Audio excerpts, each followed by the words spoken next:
Bueno, y vamos a iniciar con la información. Tras el duro golpe que recibieron las estructuras militares que estuvieron de alta en el país en los años 80, para mañana viernes se tiene planificada la audiencia de primera declaración de los 18 elementos del ejército detenidos, a quienes se les acusa de desaparición forzada y delitos y también deberes contra la humanidad. Un capítulo bastante oscuro de la historia guatemalteca y cuya herida, pese a que se firmaron los acuerdos de paz hace ya 19 años, aún sigue abierta. Vamos a revivir cómo se llevaron a cabo estas detenciones, insistimos, muy polarizadas las opiniones con este sonado caso, luego de estas 18 detenciones que se daban por delitos de guerra. Algunas de las personas ocupaban altos rangos durante el periodo de mayor violencia en la reciente historia del país. Comenzamos con esta crónica.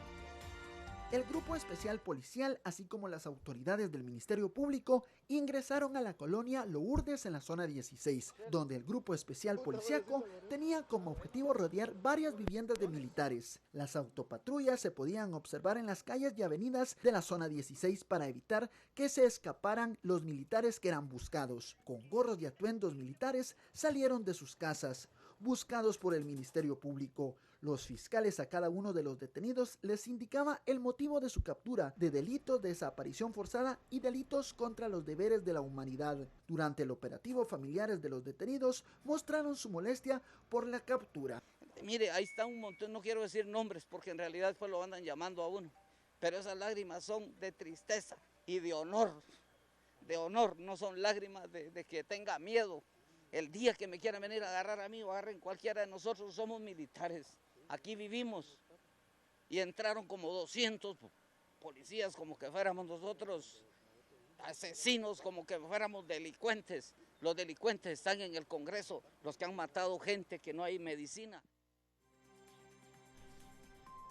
Y según el Ministerio Público, aún podrían girarse más órdenes de captura contra otras personas que estarían involucradas en desapariciones forzadas. ¿Quiénes son los exmilitares capturados y qué rol desempeñaron dentro del ejército? Conozca una breve reseña de los cargos que desempeñaron cada uno de ellos. Mientras Romeo Lucas García fungía como presidente, su hermano Manuel Benedicto Lucas García era el jefe del Estado Mayor del Ejército. Durante su gestión se documentaron más de 200 masacres, que continuaron con el régimen de Ríos Montt.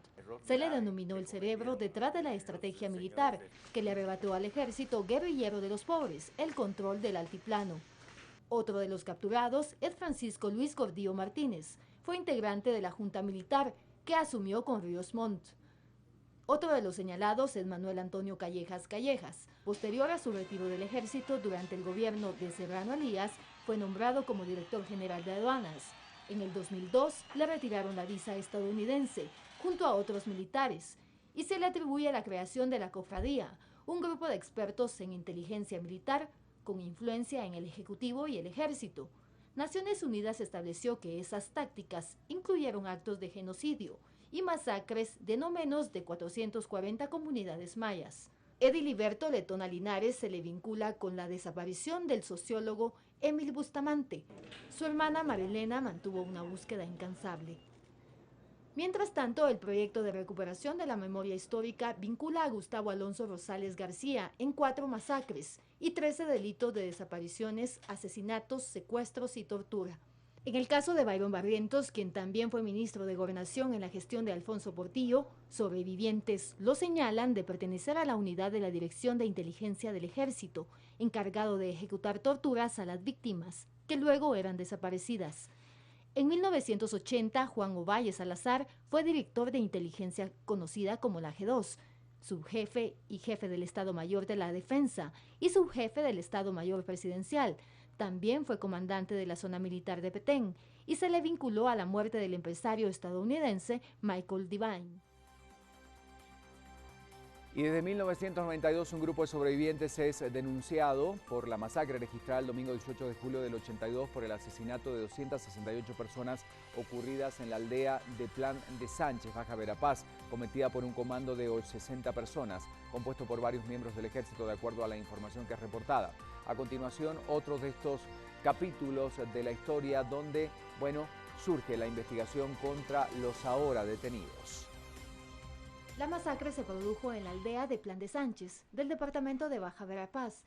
Los asesinatos fueron principalmente contra mujeres y niños de la etnia maya achí. Fueron abusadas sexualmente, torturadas y asesinadas por miembros de las Fuerzas Armadas de Guatemala y paramilitares de las patrullas de autodefensa civil. Los asesinatos ocurrieron durante una de las fases más violentas de la Guerra Civil de Guatemala, que arremetió contra varios grupos de insurgentes, izquierdistas, en contra del gobierno y las Fuerzas Armadas. Después de asumir el poder en marzo de 1982, el presidente Efraín Ríos Montt lanzó una campaña militar que triunfó destruyendo la insurgencia, pero cobró muchas vidas y casos de violación a los derechos humanos. La masacre en Plan de Sánchez, el pueblo fue el objetivo, debido a la sospecha de las autoridades de que los habitantes estaban ayudando a los grupos guerrilleros.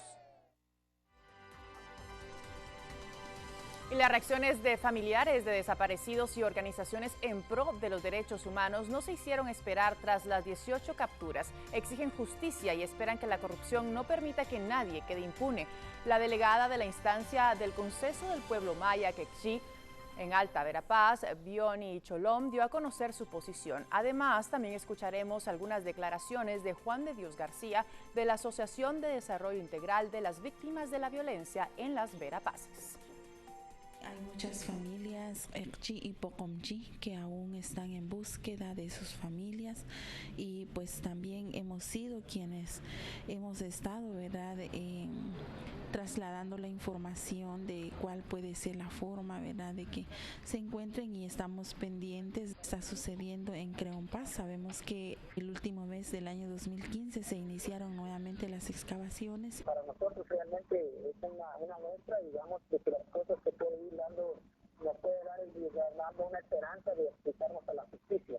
Lamentamos que ya se murió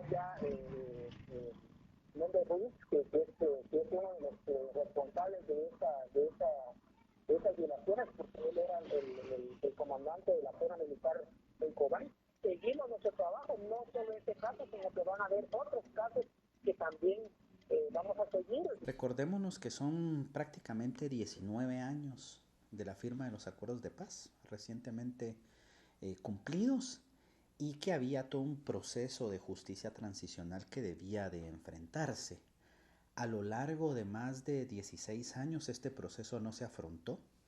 Son víctimas que llevan más de 30 años exigiendo justicia, buscando también la aclaración de los hechos ocurridos en el marco de la desaparición o la violencia ejercidas en contra de ellos y sus familiares, y sin lugar a dudas buscando una reparación. Estos tres pilares en su conjunto lo único que permiten son garantizar que aquellos hechos lamentables no puedan volverse a ocurrir por el efecto que tiene de demostrar que no se va a permitir, ¿verdad?, a partir de un hecho de justicia, que estos hechos vuelvan a ocurrir. Estamos aquí para manifestar nuestro apoyo y nuestra solidaridad a los hombres y mujeres que se han atrevido a romper el silencio para denunciar los crímenes cometidos por el Ejército de Guatemala, que arrojaron las capturas de más de 13 exmilitares o militares vinculados precisamente a esas graves violaciones a los derechos humanos durante la guerra, específicamente y más simbólicamente en el caso del ex general Benedicto Lucas García, ¿verdad?, que vinculado directamente a las más graves violaciones cometidas durante la guerra. Para nosotros es de suma importancia que los jueces de este país se atrevan precisamente a romper con las roscas de impunidad y los círculos de poder que los amenazan, que los amedrentan o que los corrompen para no permitir que los crímenes de la guerra se juzguen. Mientras tanto, para el próximo sábado a la 1 de la tarde se está planificando una manifestación para mostrar respaldo en contra de los 18 militares detenidos acusados de delitos de lesa humanidad. El punto de la reunión será en la colonia militar Lourdes, para luego dirigirse a la Plaza de la Constitución. El militar detenido Manuel Benedicto Lucas García, ex jefe del Estado Mayor del Ejército, en los años 80 afirma que solo cumplió con su deber. Mientras tanto, el presidente de la Asociación de Veteranos Militares de Guatemala, Luis Quilo Ayuso, indicó que no confía en la justicia guatemalteca y los hijos de los militares detenidos aseguran que van a dar la cara para que sus padres realmente se sientan respaldados, pues están orgullosos de ellos. Escuchemos. Porque yo he hecho bien a la humanidad, yo he salvado vidas, yo, como dije en toda oportunidad, yo si maté en combate, dando frente frente a mi tropa y no como cobarde ni cosa por el estilo. Así es que aquí parece que es desaparición forzada, parece que es daños a la humanidad. Siempre ha pedido justicia, no ha pedido favores. Estamos siendo juzgados en tribunales que no son competentes. Tan incompetentes son que el Ministerio Público no sabe ni siquiera interpretar los planes de campaña, ¿verdad? Deberíamos de estar en un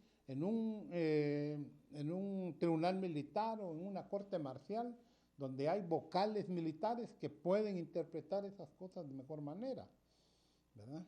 Por un lado. Por otro lado, la información con que cuenta el Ministerio Público es incompleta, está juzgando, porque por ejemplo, fíjese que están acusando de genocidio en un lugar en donde el gobierno del general Ríos Montt invirtió, y del general Mejía invirtió millones de quetzales para transformar los pueblos en aquellos famosos polos de desarrollo donde no había nada.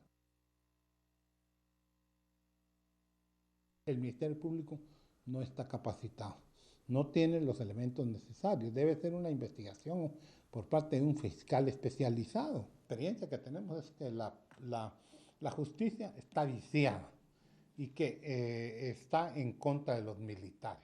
A nosotros nos duele, nosotros vivimos también la ausencia, nuestros papás lejos de nosotros por mucho tiempo, nuestros papás tratando de llevar dinero a nuestras casas para poder vivir. ¿Y qué es lo que nosotros nos ganamos? Hoy nos ganamos que nuestros papás sean llamados genocidas, nos ganamos que nuestros papás sean llamados cobardes, viles asesinos, cuando eso no es cierto. Pero aquí estamos dando la cara porque nosotros sí tenemos orgullos de los padres que hemos tenido. Nosotros sí podemos portar los nombres y los apellidos, tanto nuestros como de nuestros padres, con mucho orgullo y con la cara en alto. Siempre en este tema, en una entrevista brindada a Canal Guatevisión, la fiscal general del Ministerio Público reveló cómo se lleva a cabo la investigación de este nuevo caso de desapariciones forzadas en Guatemala, que inició con una orden del Tribunal de Mayor Riesgo en el 2012, teniendo documentos que vinculan directamente a 14 de los militares retirados cuando estaban de alta en la base militar número 21 del departamento de Alta Verapaz, donde se encontraron 508 osamentas. Además, dio a conocer que si hay denuncias contra guerrilleros que también están investigando, así como las detenciones de los otros 4 militares que están involucrados en el caso de la desaparición del niño Marco Antonio Molina el 6 de octubre de 1981. Escuchemos más de esta relevante entrevista.